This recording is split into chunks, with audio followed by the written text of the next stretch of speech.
You're wondering why you only have a couple of clients. You didn't get the contracts that you were looking at because you didn't get up and apply yourself.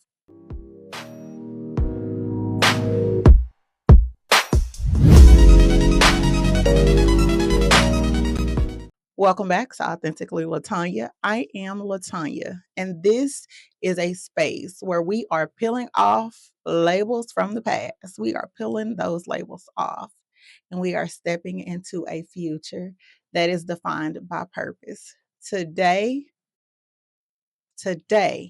we're talking about the power, the amazing power of the Black woman's narrative and why your anthem matters. Okay. So when I say your anthem, that is the song that when you hear that song playing, it brings a different, like it just brings something else out of you, right? It comes from deep within. Okay. Deep within. It's like, I'm that girl. I am her. It's that is part of your anthem. So the reason we're here, if you know me, you know I am an avid reader. I love to read. That is one of the things that I do in my spare time most of the time, right? And so I was reading a book. First of all, I went to Books a Million and I was just walking around like I always do, like just looking at books. And I ran across this book. Now, mind you, I had never ever heard of this book before. I had never even heard of this author before, but it jumped out to me. The book jumped out to me. And so I purchased the book. I purchased this book along with like 7 others. And I read the book and I'm like, oh yeah, like this book is a book that I feel like all Black women need to read. And so the name of this book is Black Women Will Save the World in Anthem by April Ryan. First of all, y'all, the cover sold me. Love the cover. Absolutely love the cover. But this particular book, sorry, I don't know what that was. Anyway, this book was really, really good. So, essentially, Miss Ryan is in this book, she is essentially just describing her experience in a very heavily political space and how her experience as a Black woman has been in that space. And so this particular book really resonated with me because, as you all know, I work in corporate, right? But not for much longer. Lord, you know my heart. Lord, you know my heart. You know what I have been praying for. No, seriously. But I work in corporate. I've worked in corporate for a very long time. Before I worked in corporate, I worked in, I guess you could say, the corporate setting of manufacturing. So I was a supervisor in manufacturing. One of the only women, no, the only female supervisor in a completely male dominated manufacturing plant. Lost my train of thought. But anyway, so this book really resonated with me because a lot of the things that she mentioned, a lot of us go through. A lot of us go through. And so in the book, Miss Ryan really discusses how Black women are often, more than not, the first to sense shifts in the culture. And then we are the first to take a step to fix it. We sense a shift. We know something is going on. And we're like, this ain't right. Let me get in and fix it. We're always the fixers. And in us being the fixers, it's almost like the things that we use to identify those shifts are often the things that people use against us to make us seem like we're not qualified for certain things. So being too loud, those little quirks that we have, they're not flaws, right? And being loud, so being the voice, the advocate for everyone else but ourselves. How many times have you been in a setting, and it doesn't even have to be the workspace, right? Just in a setting where you are able to identify that the energy done changed. The energy has changed. Someone is not being treated right. And you are the voice or the advocate for that person or that particular group of people, right? We often use what has been told to us so many times is a flaw, and it's our superpower. But we're so scared and we're so nervous that we tend to diminish that. And then we're expected to be the fixers. And so we get into a season where we're confused because it's like, well, you don't want me to be loud. You don't like my quirks. You don't like the fact that I'm someone, and it's not even opinionated, right? Because we can agree to disagree on a lot of things. A lot of us are so smart. Black women are the most educated people. Look it up. Look the statistics up. We are some of the most educated people, not only through standard education, so college degrees, but through life. Life is the hardest school that you will ever go through, right? And so we know so much. We know so much. And we're often asked or pressured to suppress our voice when it is not, we're going to say, beneficial to others, right? And I'm just going to say it that way, but y'all know what I'm trying to say. If other people are not benefiting from our voice or the knowledge or what we're saying, they want us to be quiet, right?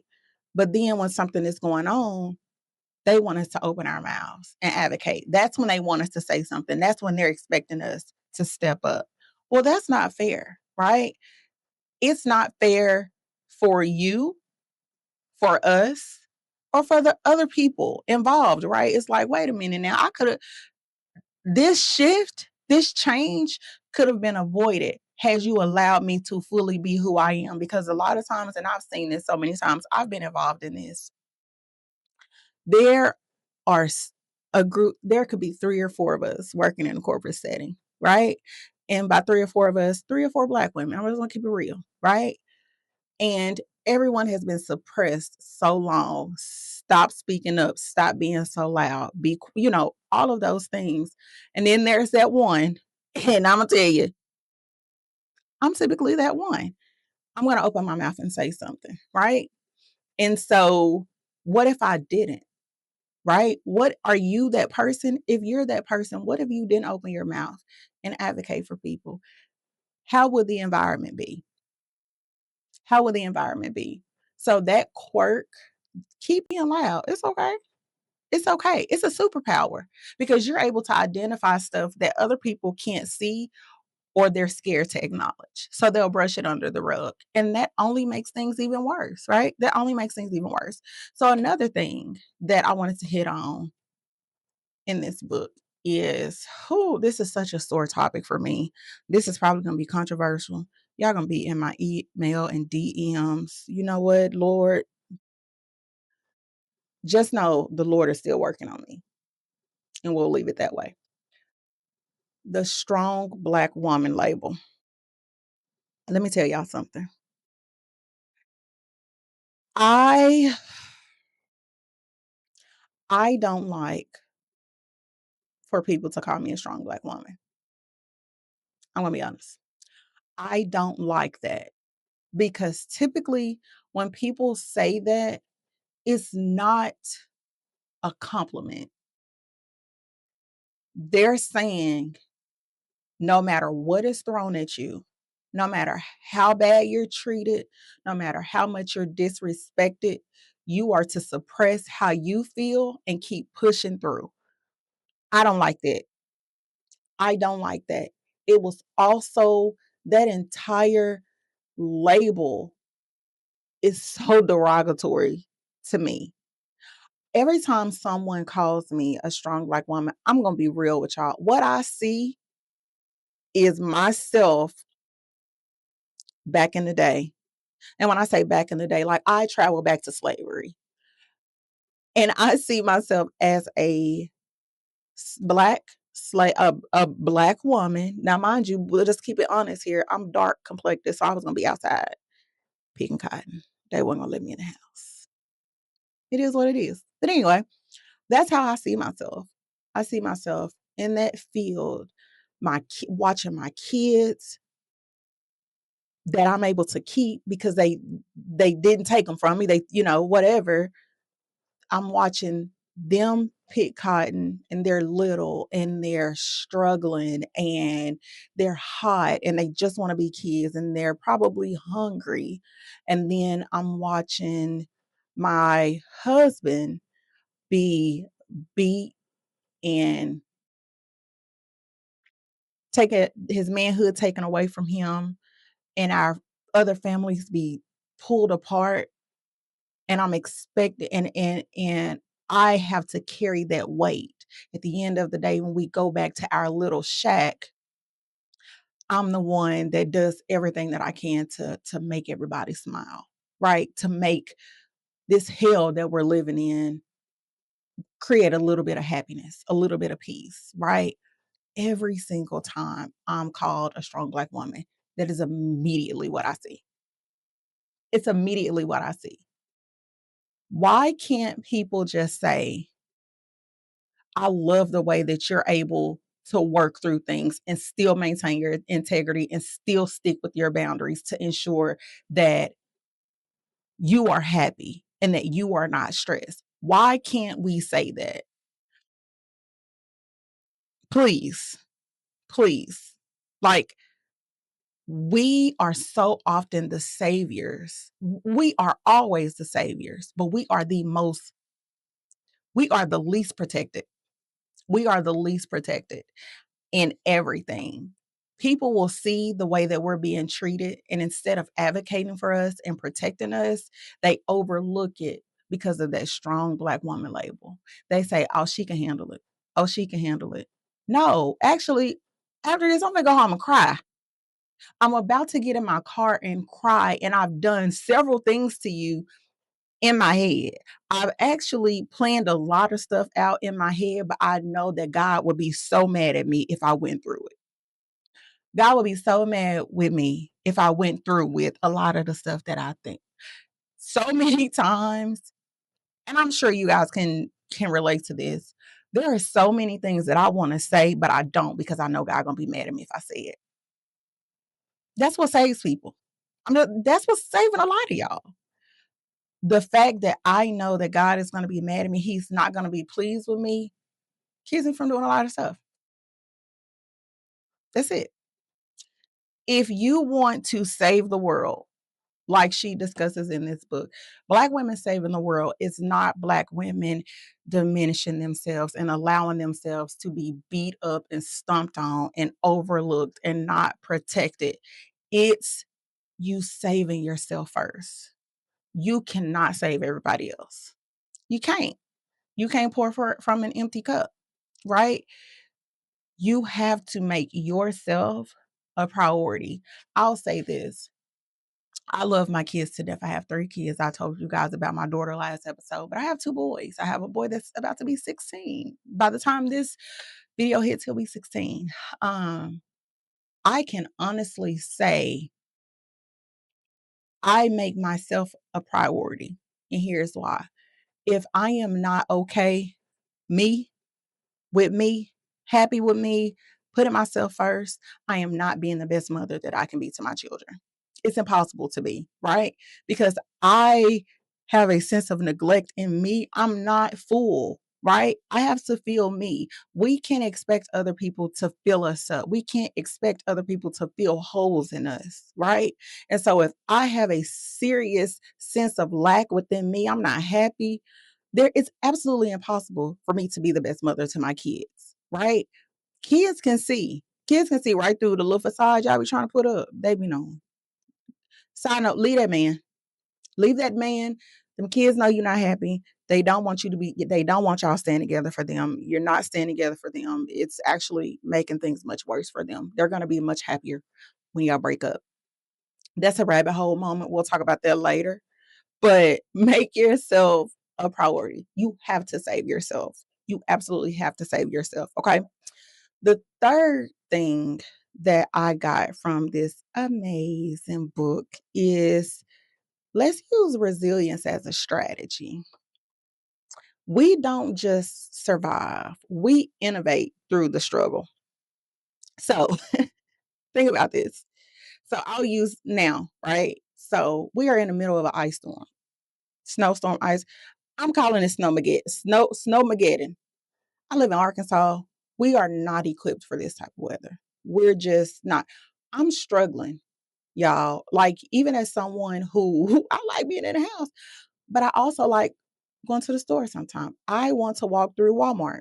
I want to see what Target may have. Y'all don't come for me about the Target thing, I know. But I may want to see what they have.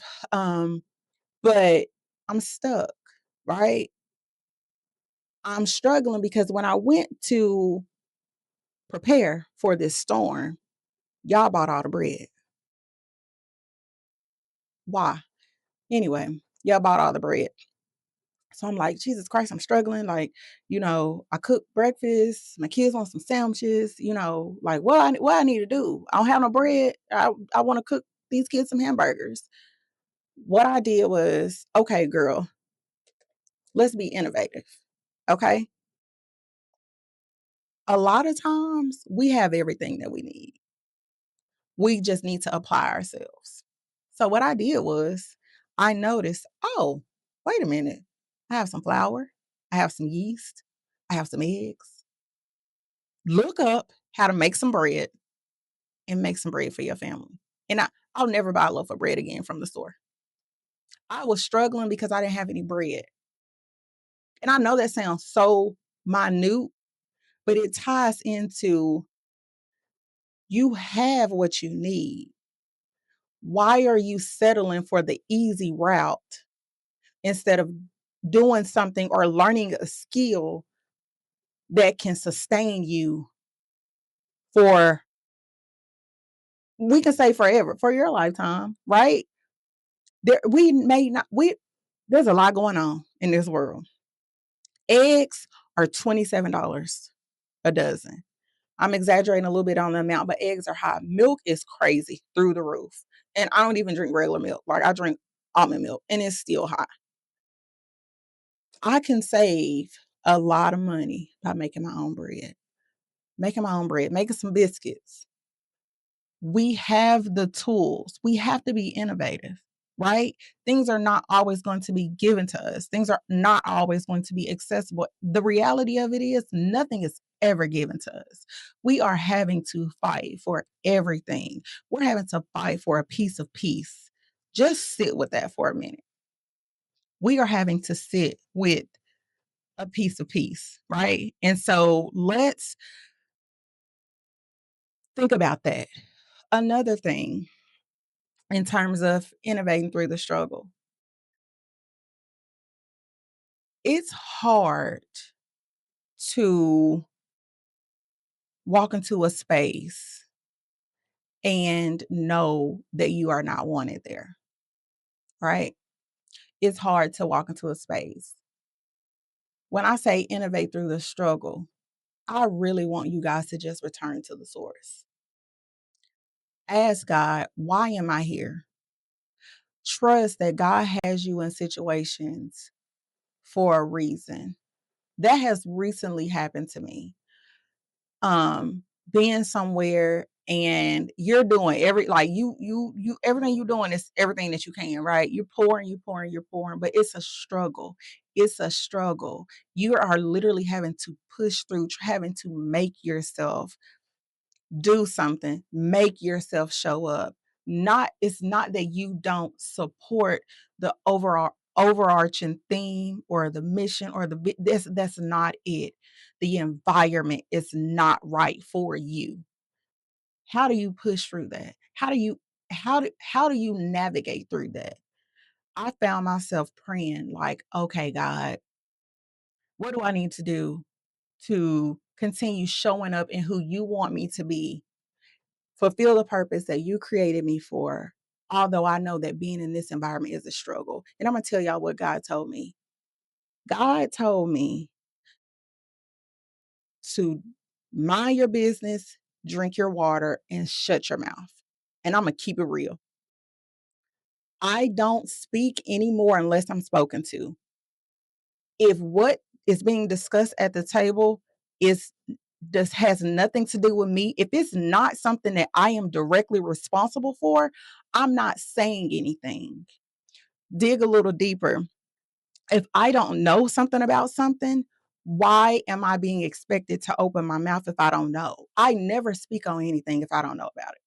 I don't. What I'll do is I'll go and do my research and then I can return and say something. But I'm not speaking on something that I don't know about. If you're not directly talking to me, if the conversation involves something that is not related to me, I don't know anything about it. I wasn't in the room, I wasn't in space, I was not involved in the conversation. I'm not saying anything. I'm minding my business. And what I mean by that is the task, the assignment, the job that is given to me, no matter what it is, whether it's corporate, working for or the organization, whatever that looks like, that is what I'm going to do. I am going to show up and innovate as my full self in all of my gifts to ensure that I complete that task. That's what I'm going to do. And God had to tell me, you got to get comfortable with being uncomfortable. I know it's a struggle, but you have to push through. Another example of this, whew, I tell this story all the time, and it's funny, but it's not, y'all. When I realize this, I cry like a baby, like, God, why? So I want to leave corporate. Let me reword that. I'm going to leave corporate. I know it's coming, God. I know it's coming. And I've just been asking God, like, all right, like, when is the time? Like, God, give me the time, give me the date, give me the, like, I got my resignation letter wrote, like, I'm ready to go. And God is like, God ain't said nothing. He has not said anything to me. I I feel like he's put a date in my heart, but even in that, I'm kind of scared. I don't know. I'm like, Lord, is that a date that I came up with? Is the date that you came up with? But here's what made me cry. Here's what made me cry. I was sitting and I'm gonna tell y'all something. I don't like the feeling of getting up and dreading going to work. I don't like that feeling. Don't get me wrong, every day it's not gonna be a happy-go-lucky day at work. It's absolutely not. But if I'm getting up every single day and dreading, that's an issue for me. Now, not going too deep into where I work, but if you know me, you know I work in higher education, right? I'm an educator. I have my master's in education. I love education, and I'll give a story time about how I even got into the field of education. Like, I'll tell you about that seed that was planted in me. I love my job. I love my students. Like, I love the idea of learning. I'm a lifelong learner. But my job, I know that I am not fully walking in my purpose as an educator at my job, right? So I honestly, recently, I just be like, oh, here we go again. Like, here we go again. Like, another day, here we go again. So I was praying, like, God, I'm ready. I'm ready. And I realized Holy Spirit put this in me, y'all. I work from home. I'll be 15 minutes late to work every day. Every day, I'm 15 minutes late. To make it worse, it's not that I'm sleeping late. I get up 3.5 hours before it's time for me to work. Okay. So I don't want y'all to give me any grace. I don't want y'all to be like, oh, but no, there's no buts. I get up, I have to be at work at 8. I get up 4:35 every morning. I get up, sit with God, sit in silence, not touching my phone, read my Bible, journal, might work out a little bit. Like, I do all of these things. Take my boys to school. My boys go to school 20 minutes away from where I live. So theoretically, it's a 40-minute drive there and back. Like, I'm back home in time. But y'all, I be 15 minutes late every day. I just I have to make myself work. I have to make myself, not necessarily make myself work, but I have to make myself log into this job. That's an issue. And Holy Spirit told me, you can't even be on time for a job that you are working from the comforts of your home. How do you expect to truly be a full-time entrepreneur on those hard days when you have clients that are hard? How are you going when it's time, when you really have to show up for yourself, when you really have to go out here and bid for these contracts? How are you going to fully show up when you can't even be on time for a job that you work from your house? Yeah, I'm serious. I be 15 minutes late every single day. Every single day. There may be 1 or 2 days out of the week when I'm not late, and I'm not bragging about that. That's actually really sad. But the point is, in this struggle with my job, I'm not I would when I realized that I was not being innovative in that struggle. I wasn't. And I can't even steward. Oh, y'all, Holy Spirit convicted me on that. I can't even steward the job that I have with a consistent every 2-week check, right? I can't even steward that properly. How am I fully prepared to steward being a full-time entrepreneur? That's what I had to ask myself, right? You got to push through. I'm not perfect, right? So I had to figure out a way. How can you be better? How can you do better? How can you be innovative through this struggle? What would that look like for me? And so I have to talk real crazy to myself every day, go to work.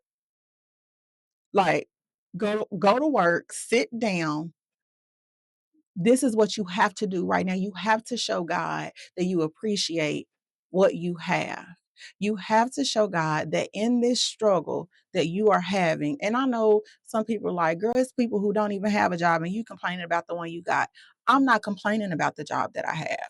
What I am complaining about, what bothers me about my job is not even necessarily the job, it's the frustration I feel knowing that I am not fully walking in my purpose working at this job. I know there's so much more that I could be, should be doing that I'm not because I'm tied down to my desk 5 days a week.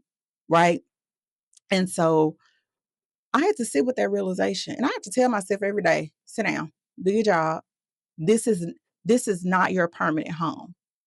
You won't be here forever. If you have a date in mind, you need to be ensuring that every single day you are lining things up so that when that day comes, you are you're okay, right? You have to make sure that on your hard days at this corporate job, that is training you for those hard days when you're only working for yourself. You don't have to, you're answering to yourself, right? Who gonna write you up when you're working for yourself? And that's what I think that's what a lot of people don't realize is that when you're working for yourself, you don't have somebody telling you, you were late today, put in your time and work that. You don't have anybody telling you to do that. And so you get comfortable and you get complacent with the idea of, oh, I'm the boss. Nobody tells me what to do.